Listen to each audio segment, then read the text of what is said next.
What's your deal, old-timer? You a contractor? A chaplain? Because you look like you got lost on your way to the VA. The voice cut through the low rumble of the team room like a blade dragged across a steel drum, sharp, slick, laced with the unearned confidence of a man who had never once walked into a space he wasn't certain belonged to him.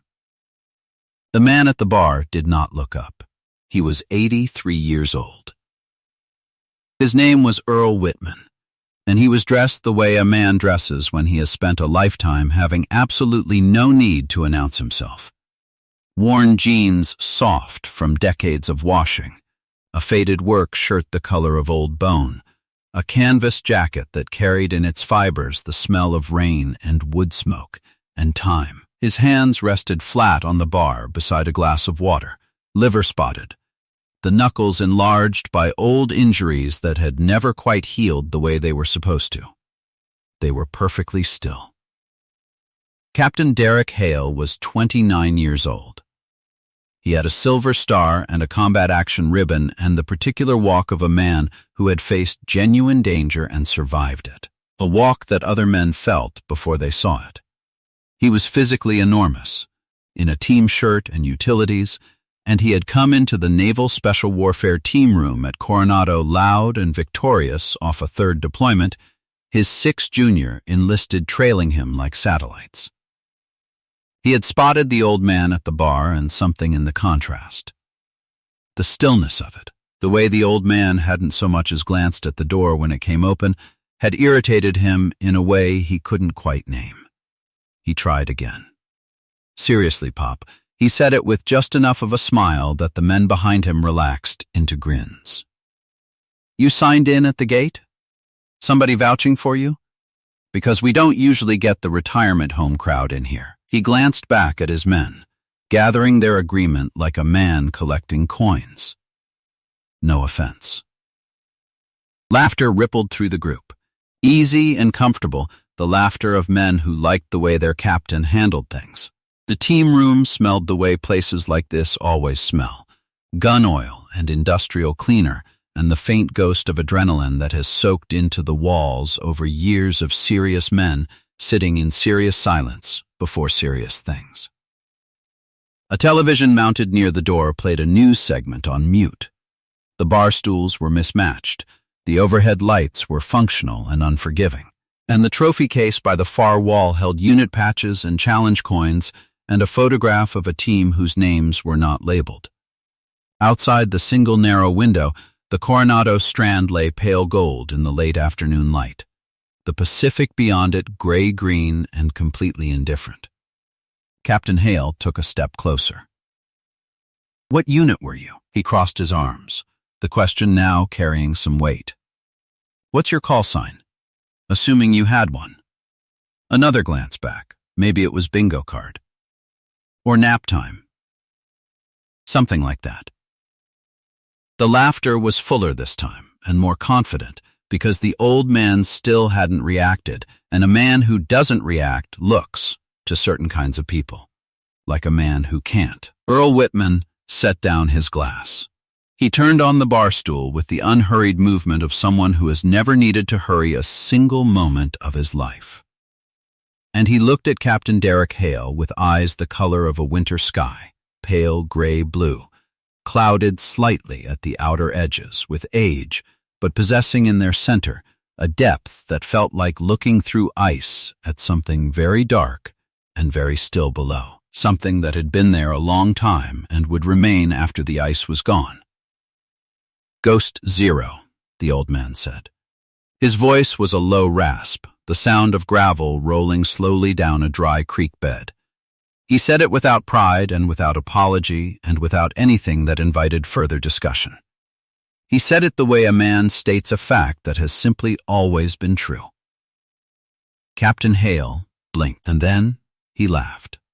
It was a good laugh, the practiced, inclusive laugh of a man who understands social physics, and he turned to give his men the full benefit of it. Ghost Zero. He repeated it like it was a punchline looking for a setup. Ghost Zero. What is that, like a Halloween special? You hand out candy at the gate on October 31st? He spread his hands in mock apology.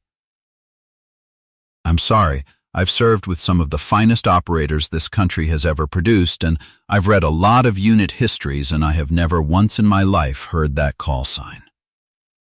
Which means you're either from some unit so small it barely existed, he tapped the bar beside Whitman's glass, or you made it up. The old man had already looked back at the bar. His glass of water. His still hands. Something tightened in Captain Hale's jaw.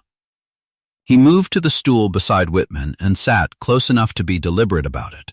The territorial ease of a large man who has never encountered a boundary he felt genuinely obligated to respect.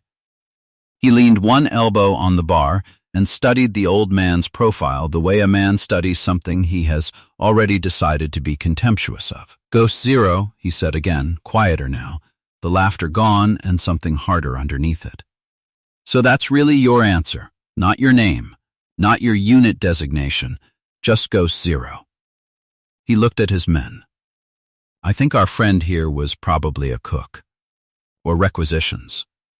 Or maybe he drove a bus on base for 20 years and one day decided he wanted a call sign.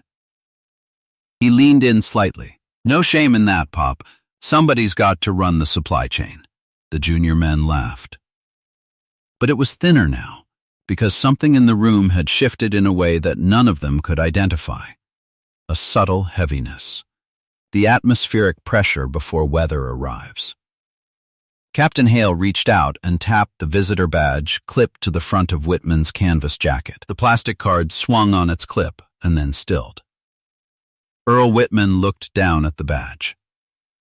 Something happened to his eyes. Not anger. He was long past the place where anger lived. Not pain. Exactly. Something older and quieter than either. The recognition that a living man sometimes feels when something brushes against the weight of what he has carried for 60 years. His gaze traveled through the plastic surface of the badge and somewhere behind it.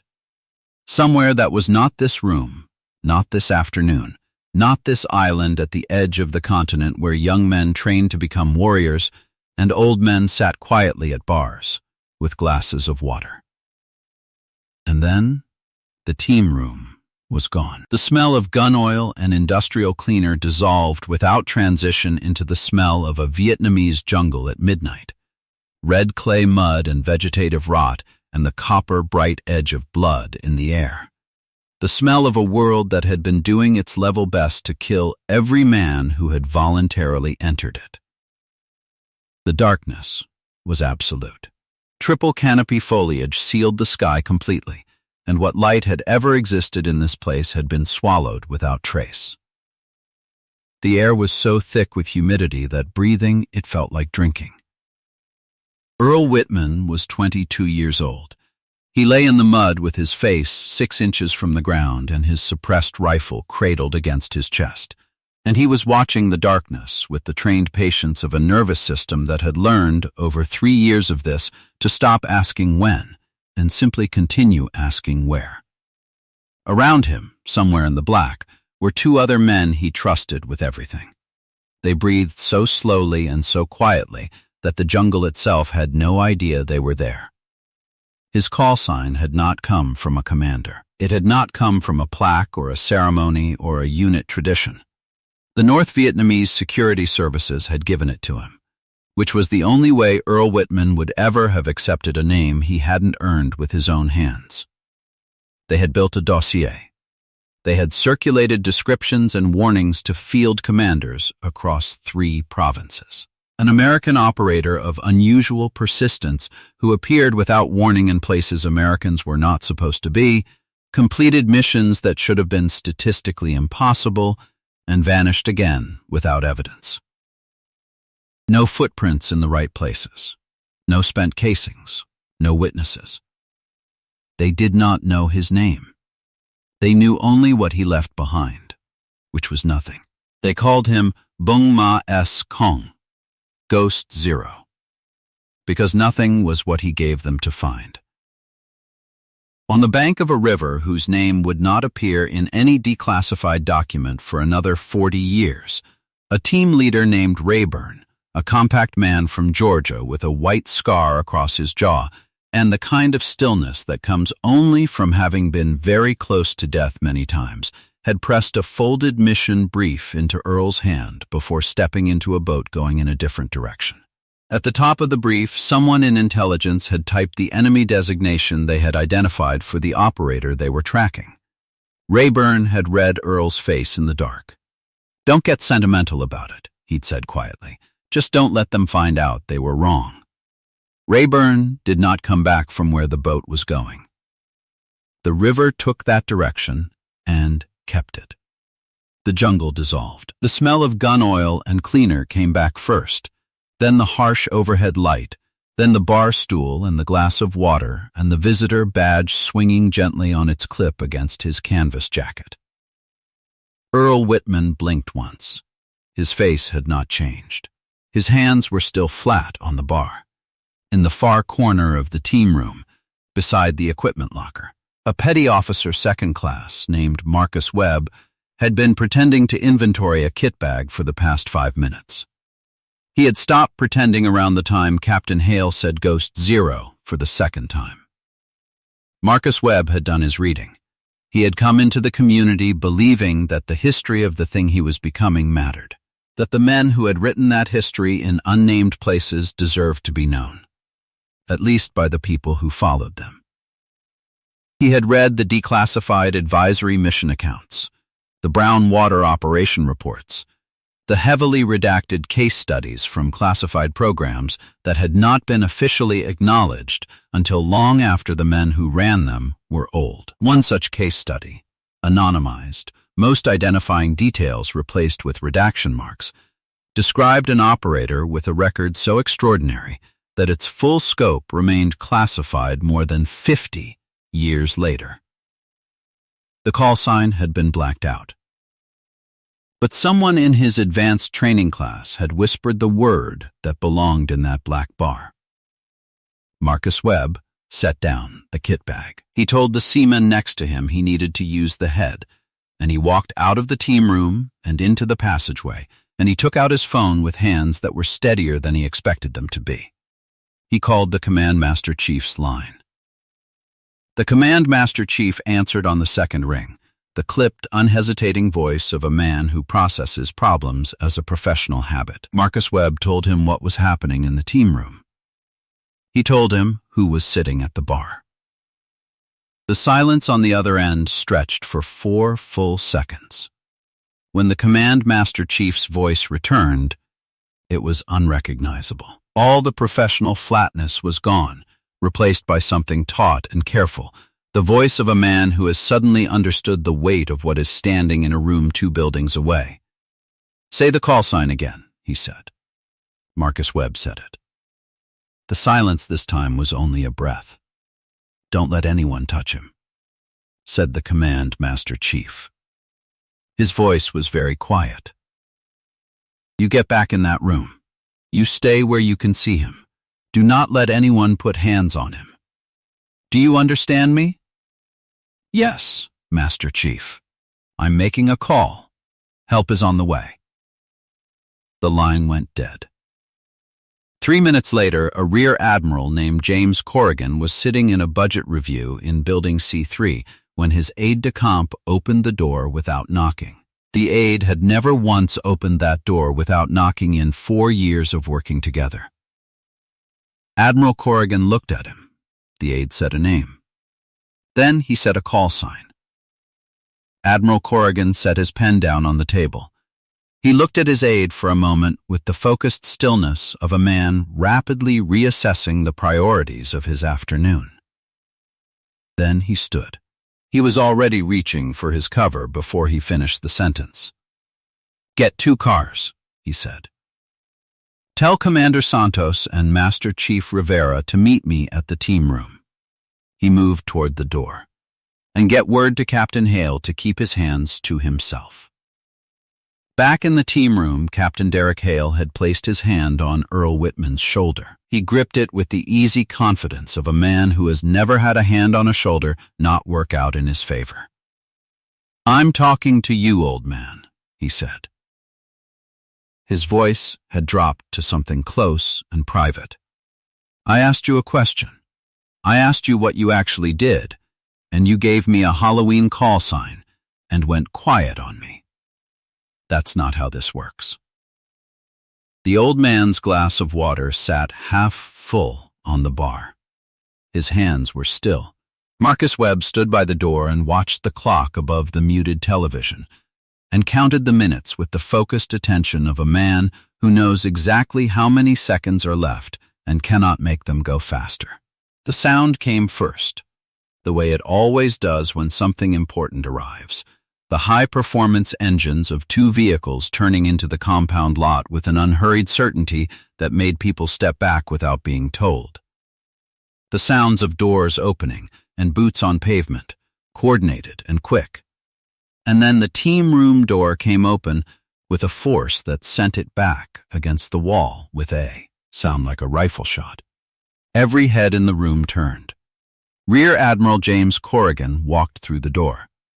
He was in working uniform, not dress blues. He had come directly from wherever the call had found him, without stopping to change, which was its own communication to everyone in the room who understood what it meant. Behind him came Commander Santos and a chief warrant officer whose name no one present knew, but whose bearing communicated volumes. And two master chiefs filled the doorway with the economy of men who took up space deliberately. The team room went absolutely, completely silent. Admiral Corrigan did not look at Captain Hale. He did not look at the junior men frozen against the far wall. His eyes found Earl Whitman at the bar with the directness of a compass needle finding north, and he moved toward him with steady, deliberate steps, the only sound in a room that had stopped breathing. He saw Captain Hale's hand on the old man's shoulder. His eyes went to the hand. They stayed there for one precise second. Captain Derek Hale removed his hand as if the shoulder had become inexplicably, instantly hot. Admiral Corrigan stopped in front of Earl Whitman.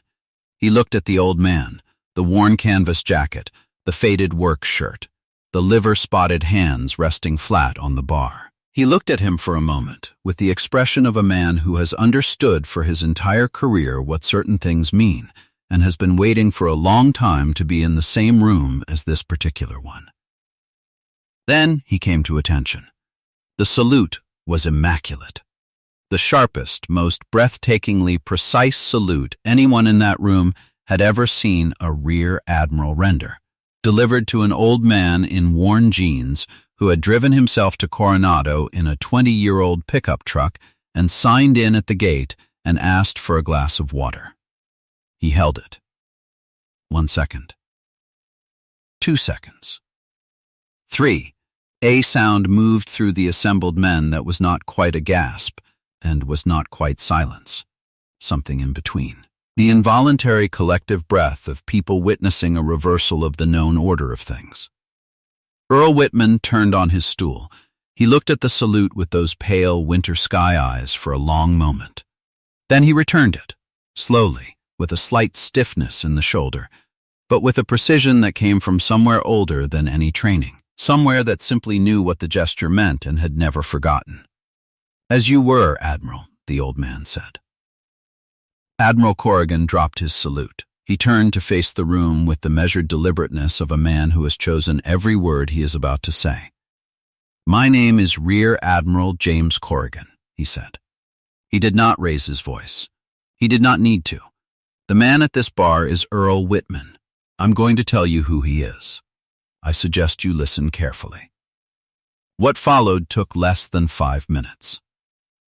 In those 5 minutes, the team room learned that Earl Whitman had entered service in 1960 and had served with Naval Advisory Command Vietnam beginning in 1962. That he had participated in operations throughout the Mekong Delta, the Central Highlands, and a series of cross-border missions in Laos and Cambodia that remained partially redacted under classification, still in effect. That he had been assigned to the Military Assistance Command Vietnam Studies and Observations Group, MACSOG, and had completed more confirmed direct action missions in a 32-month operational window than any single operator in that unit's recorded history. That his awards included the Distinguished Service Cross, 2 Silver Stars, a Bronze Star with Valor Device, and 4 Purple Hearts, 3 of which he had never reported at the time, because reporting them would have required leaving his team. That he had been recommended for the Medal of Honor by 2 separate commanding officers, and that the documentation for both recommendations had been lost in the administrative collapse of a program whose official existence had not been acknowledged by the United States government until 1990. Admiral Corrigan paused. He let the silence sit. The North Vietnamese Army Security Services built a dossier on this man, he said. They did not know his name. They circulated his description and a warning to field commanders across 3 provinces that this operator moved through secured areas as though the security were not there, completed missions their analysts assessed as impossible, and left no evidence. No witnesses. Nothing. He looked out at the room. They gave him a name. They called him Bung Mas Kong. He paused. Ghost. 0. Because 0, nothing, not a footprint, not a casing, not a trace, was what he gave them to work with. Another pause. At the height of operations in the Central Highlands, 3 separate ENVA commanders independently issued the same warning to their units. If the air goes still, if you hear nothing, if you see nothing move, do not investigate. Run, because Ghost 0 has already seen you, and by the time you know he's there, he's already finished. The room was the quietest it had ever been. Admiral Corrigan turned and looked at Captain Derek Hale directly for the first time since entering. The call sign you laughed at, he said, is the reason that some of the men whose photographs hang on the walls of this building were alive to have the careers that earned those photographs. He did not raise his voice. He did not need to. You laughed at a ghost that held the door open so men like you could walk through it. Captain Hale's face was the color of old concrete. His jaw was open. His hands hung at his sides, and his body had come to a rigid, involuntary attention. Not the parade ground kind, but the kind a man's body achieves when it finally understands the full scale of what it has done. The formal process was swift. Commander Santos spoke with Captain Hale in the passageway in professional final terms. There would be a captain's mast. There would be a formal review. The junior enlisted dispersed with the chastened quiet of men who know they have witnessed something they will spend years trying to adequately describe. Earl Whitman finished his glass of water. Then he stood, carefully, with the deliberate steadiness of a man who knows exactly how much to trust his body and has made a private, daily peace with the answer. And he crossed the team room to where Captain Derek Hale stood in the doorway to the passageway. Captain Hale was 6 feet 3 inches tall. He had a Silver Star and had killed men in defense of his country, and would do so again if asked. And all of that was still true. And none of it kept him from feeling, in that moment, profoundly and completely young. Earl Whitman put a hand on his shoulder. It was a gentle hand, placed on the exact shoulder that Hale had gripped 20 minutes earlier, and neither of them said anything about that. But both of them felt it. "You've got real fire in you," the old man said. His voice was the same quiet rasp, and there was nothing in it that resembled satisfaction. Nothing that tasted like revenge. Good training, good gear, good instincts. You've used them well out there. I know that. He looked at the young captain with the steady, pale eyes. But fire that needs an audience isn't fire. It's a performance, and performances get people killed. He held Hale's gaze. The quietest man in any room you walk into for the rest of your career, Earl Whitman said, is usually the one who has the most to say. Remember that. Start by listening to him. He took his hand back. He nodded once. To Hale, to Admiral Corrigan, to Marcus Webb still standing by the door, and he picked his canvas jacket up from the bar stool, and he walked out of the team room into the Coronado afternoon. The Pacific was gray-green and enormous beyond the Strand, and it moved the way it always moved, without concern for anything that happened on the shore. Earl Whitman walked toward it the way a man walks toward something he has known his whole life and has never once stopped being glad to see. They were everywhere, the quiet ones. You passed them at the hardware store, at the diner counter, on the highway. They carried their histories in worn canvas jackets and pale, unhurried eyes and hands that had done things most people would not recognize from the distance of a safe life. They had no interest in telling you what they'd done. They had already done it. 7 weeks later, on a cool Tuesday morning in late October, Captain Derek Hale drove to a hardware store 3 blocks from the base gate to buy weather stripping for his apartment door. He was in civilian clothes and thinner than he had been in September. The captain's mast had produced a formal letter of reprimand. The mandatory leadership course had run 3 weeks. He was still a SEAL, but something in the way he walked had changed. The part of the swagger that had never been earned had been quietly removed, the way a good tailor removes excess fabric to let the actual structure of a thing show through. Earl Whitman was standing in the fasteners aisle with a small wire basket. Hale stopped in the middle of the aisle and stood there for a moment, and then he walked over. "Mr. Whitman," he said. He stopped. He tried again. "I want you to know I'm sorry for what I said. I didn't know. But that's not really the point, is it?" He stopped again. "No," said Earl Whitman. "It isn't." He looked at the young captain the way a man looks at something that is becoming rather than something that is finished, with a patience that did not cost him anything. "Is there a diner near here?" he asked. Hale blinked. "Yes, sir. About 2 blocks. The old man placed a small box of brass screws in his basket and turned toward the end of the aisle. "Well," he said. "Come on, then."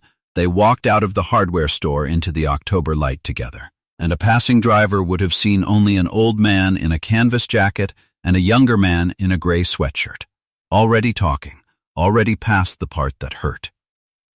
Nothing about either of them announced what they had done or seen or carried. Nothing indicated that enemy commanders in a country that no longer existed as it once had whispered a name in the dark, and that the name had been this man's, and that the whisper had been a warning. The quietest man in the room is often the one you should have been listening to all along.